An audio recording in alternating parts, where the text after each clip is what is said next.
In the vast, icy wilderness of the Arctic, where the frozen sea stretches endlessly beneath an unyielding sky, there existed a solitary polar bear named Arctos. Arctos had lived his life roaming the frigid expanse, his white fur a perfect camouflage against the glistening snow. With paws large enough to crush ice beneath him, and eyes sharp enough to spot a seal from miles away, he was the undisputed king of his domain. However, his reign would soon be challenged not by another predator, but by a mysterious, invisible force. It all began on a cold morning, as Arctos ventured out onto the sea ice in search of his morning hunt. The wind howled around him, carrying with it a faint, salty scent. The sea was frozen, but beneath its surface, the vast underwater world was alive with activity. As he approached the edge of the ice shelf, he noticed something strange, a cluster of oysters clinging to the underside of the ice. The oysters were not the typical creatures he had seen before. Their shells were covered in an eerie, shimmering glow, almost as if they were pulsating with life. Curiosity piqued, Arctos ventured closer. His thick fur brushed against the ice as he leaned over the edge to get a better look. He was no stranger to the Arctic's strange and beautiful creatures, but something about these oysters seemed different. As he reached down with his massive paw, a sudden, sharp sensation shot through his body, a deep, searing pain that made him recoil in surprise. He quickly pulled his paw back, but it was too late. Tiny, sharp tendrils, like invisible threads, had already begun to burrow into his skin.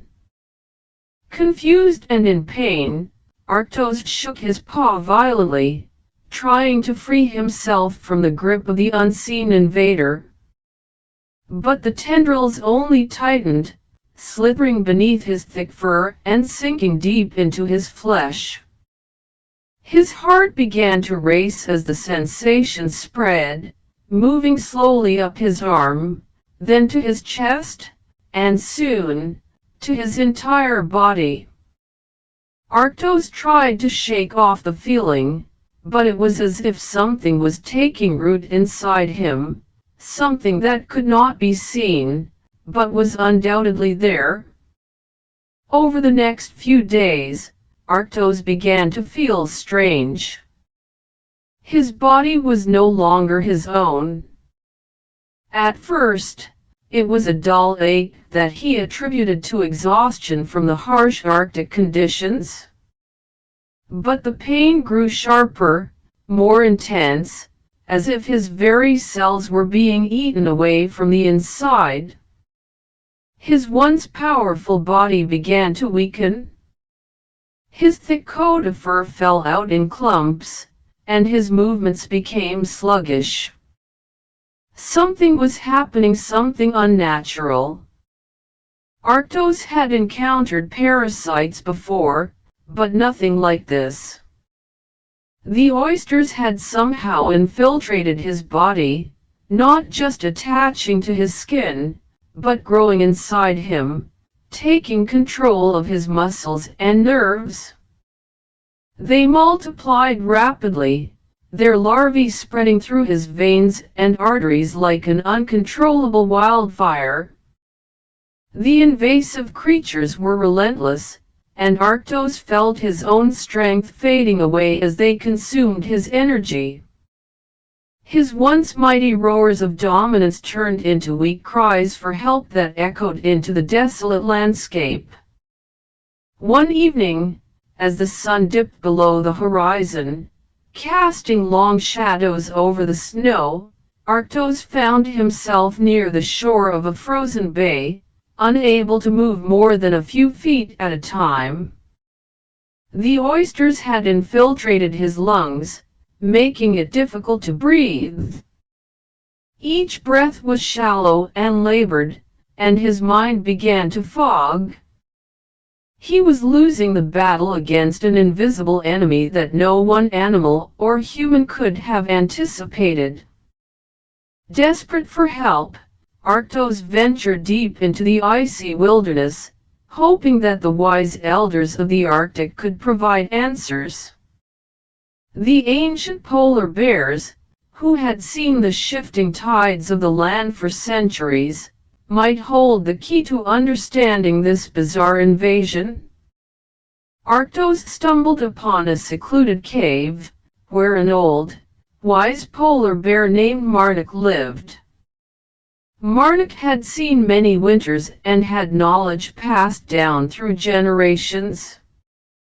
Arctos, weakened and near collapse, explained the strange invasion of the oysters, how they had taken root within him, and how he felt his body slipping away.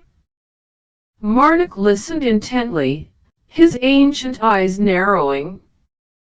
"The oysters you speak of are no ordinary creatures," Marnik said in a low, gravelly voice.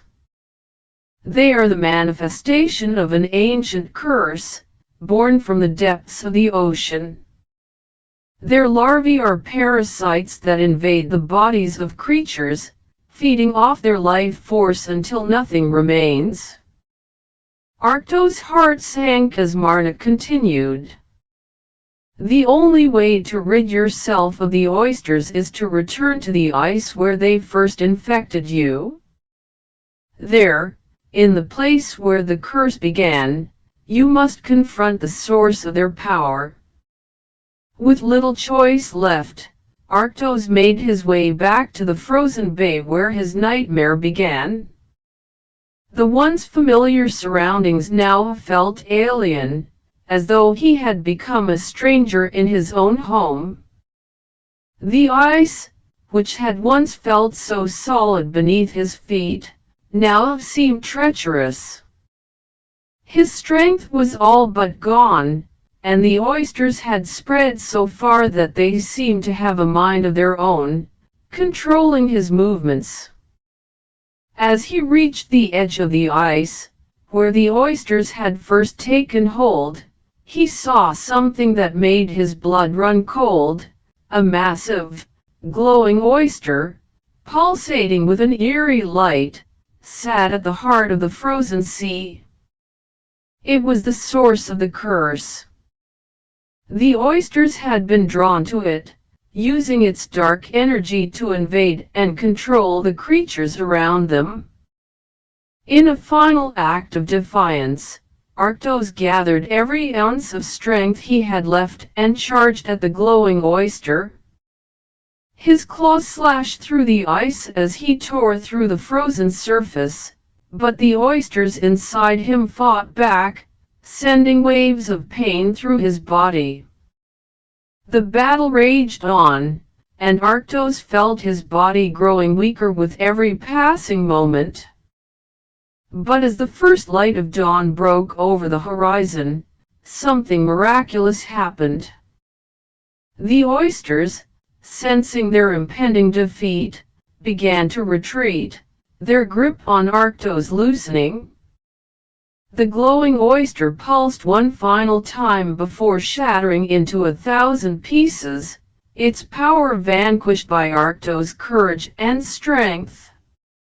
Exhausted and near death, Arctos collapsed onto the ice. The oysters were gone, but their effects would linger in his body. He was no longer the mighty king of the Arctic, but a survivor, a bear who had fought against an unseen enemy and triumphed. His fur began to regrow, his strength returning, albeit at a slower pace. It would take time, but Arctos knew that he had won. And so, in the heart of the Arctic, under the cold, clear sky, Arctos rose again, not as the king he once was, but as something greater, a warrior who had faced the darkness and emerged victorious. The Arctic, once again, was his domain.